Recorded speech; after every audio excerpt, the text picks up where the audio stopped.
The military courtroom was silent, so silent that even the faint hum of the ceiling fan sounded like thunder. Rows of officers sat upright, medals gleaming, faces expressionless, and in the middle, under the harsh fluorescent light, stood Captain Elara Quinn, her uniform stained with the dust of war, her hands trembling just slightly as she saluted the bench. The judge, Colonel Rydenholt, peered over his glasses. His tone was calm, but every syllable carried judgment. "Captain Quinn," he said, "you've been accused of violating direct orders during Operation Dagger. Do you deny it?" Elara didn't speak. Her lips tightened. The faces around her blurred, the soldiers, the officers, the whispers. All she could hear was the echo of gunfire and the screaming radio from that night in the desert. Holt leaned forward. "You disobeyed command protocol and initiated an unsanctioned strike. You cost this unit resources and lives. What's your defense?" Her voice was hoarse but steady. "I saved them," she said quietly. "Who?" "My men, the refugees, the civilians you left behind." A ripple of unease spread across the courtroom. Someone coughed. The stenographer's fingers paused for a moment. The judge adjusted his cap, his expression unreadable. "This isn't a hero story, Captain. This is about discipline, about obedience." He picked up the file. "And one more thing, there's mention of an unauthorized identity you used during the mission." His tone hardened. "Phantom Zero." A chill ran through the room. The officers exchanged glances. Elara froze. "That's a classified call sign." Holt continued. "I'm ordering you here and now to reveal its origin." Her throat tightened. The memories clawed back like ghosts. The night sky lit with tracer fire. Her comes dead. The screams of the wounded through static. Phantom Zero was not a name. It was a burden. "I can't," she whispered. "You will," the judge barked, "or you'll face dishonorable discharge." Her pulse hammered in her ears. Outside. Thunder cracked as if the heavens themselves objected. And then she said it, almost trembling. "Phantom Zero was me." Gasps. Chairs creaked. The courtroom came alive with murmurs. Holt smirked faintly. "So the ghost in the desert has a face after all." He leaned closer. "Tell me, Captain, what makes you so special that you get to play executioner?" Elara looked him straight in the eyes.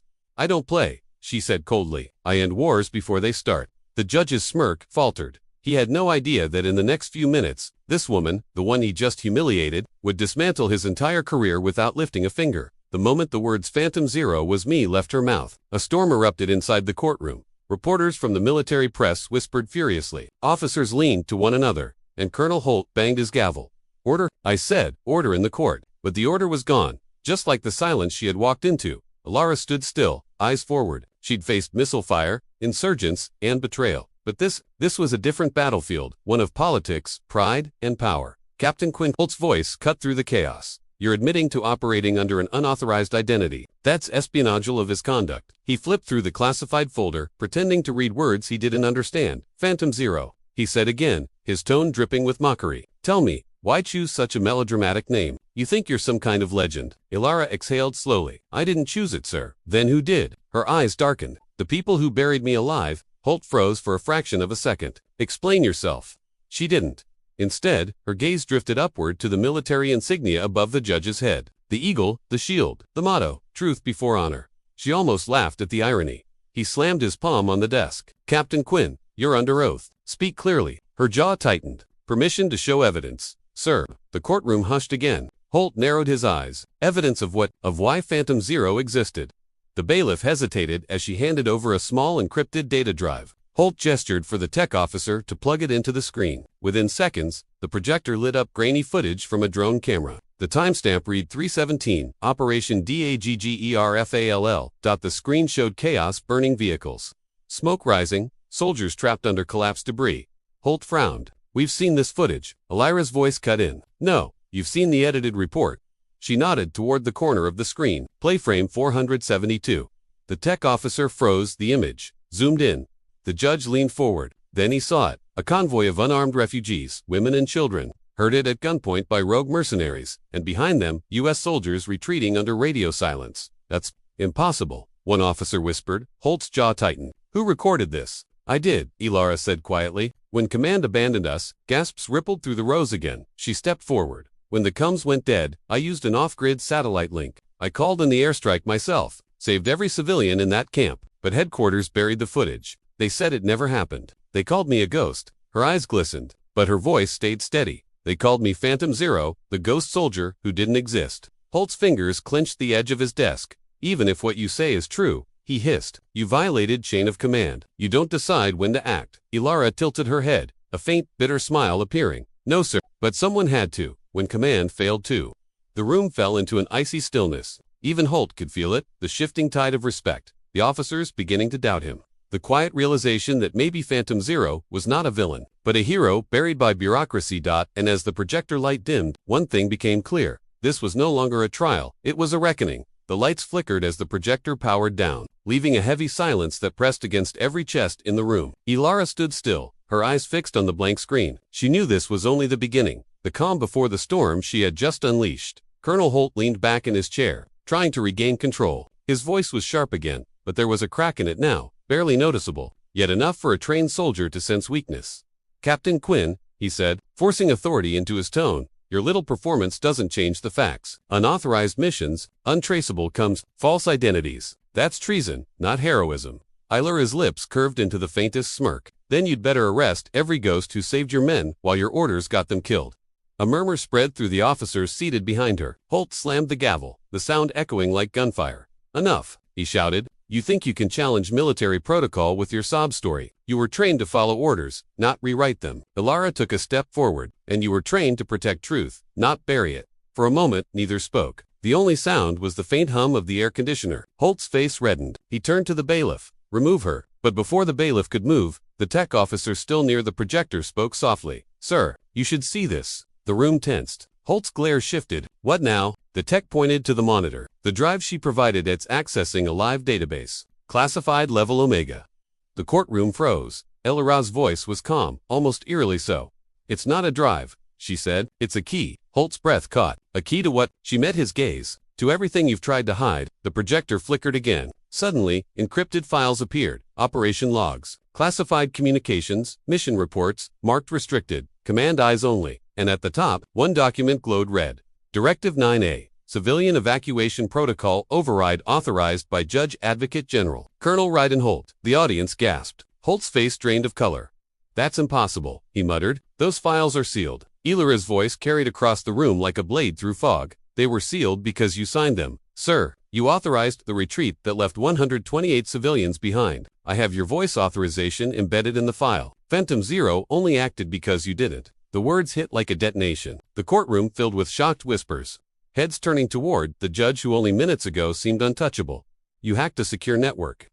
Holt spat, panic rising in his tone. "That's a federal offense." Elara stepped closer. "No, sir. Phantom Zero doesn't hack. She reveals." A tense pause. The colonel's hand trembled as he tried to shut down the projector, but the screen refused to go black. One line of text appeared, glowing in bold red letters. "Truth cannot be court-martialed." The system had been overridden. The officers exchanged glances, some horrified, some in quiet awe. The ghost was real, and she had just turned their entire world upside down. Elara looked at Holt, the man who had humiliated her, the man who had ordered her silence. "You wanted to know who Phantom Zero was," she said softly. "Well, now you know what she does." The red glow from the projector cast eerie shadows across the room. The bold words, "Truth cannot be court-martialed," pulsed on the screen like a heartbeat. No one moved. The silence was heavier than gunfire.